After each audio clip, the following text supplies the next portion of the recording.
Pretty close fight, goes to a split decision on the scorecards. What do you think that you did that gave you the nod in the end? I created more damage. Like, I feel like I busted him up more. I had landed more kicks. He had a couple takedowns, but I got right back up, in the third round. The second round, he got me right down at the end of the round, but I felt like I, had more punishment on him, more damage conflicted, and that's what I think was won me the round. Kind of the common line of thinking going into the fight is that Cardo Abreu would gas in the second half of the fight, but he was able to make it to the end.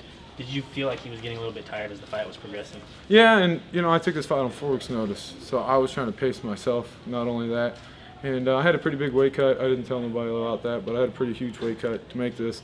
So not only was his gas tank on there, but I was still trying to pace myself and be smart. So that's kind of what I felt like I couldn't capitalize on it there at the end somewhat.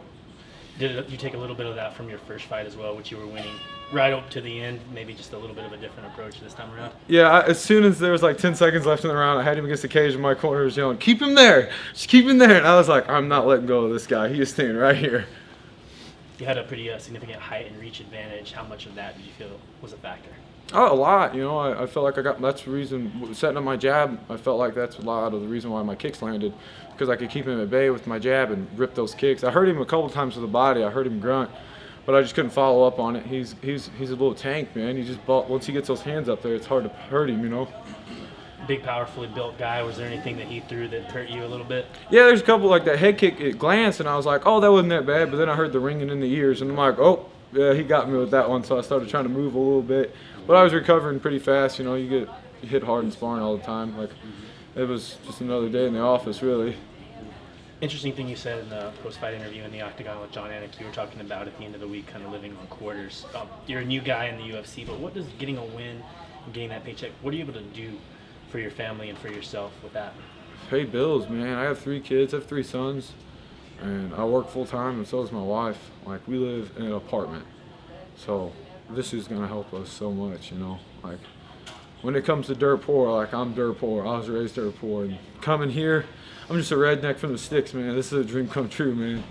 I literally got my coach and my 2 hillbilly buddies who can wrestle with me. You know what I'm saying? That's just how we are, man. It's the truth. Did you know that the wrestling was going to be the big difference? Because a lot of people were thinking maybe, he never tried to take it down. A lot of people, I think, were surprised that he tried to stay standing. Was that ever a real worry, or did you know that you're wrestling and you're being a strong ground game that you knew that it was going to probably stay up? And because your jab was spectacular. I don't know if that was the big part of the game plan. Jab and wrestling. We knew I had 4 weeks. We knew I couldn't become a world champion jiu-jitsu guy. I'm not even a blue belt in jiu-jitsu, but I can wrestle really good, and I have very good wrestlers in my gym. So we focused on what we could control, the stand-up and the wrestling. He can be a black belt world champion in jiu-jitsu, but if he can't take me down, then he can't use the jiu-jitsu. And I feel like I proved that tonight. Like, honestly, I feel like if you can't take wrestling down, then you can't use your jiu-jitsu. You're forced to stand with me.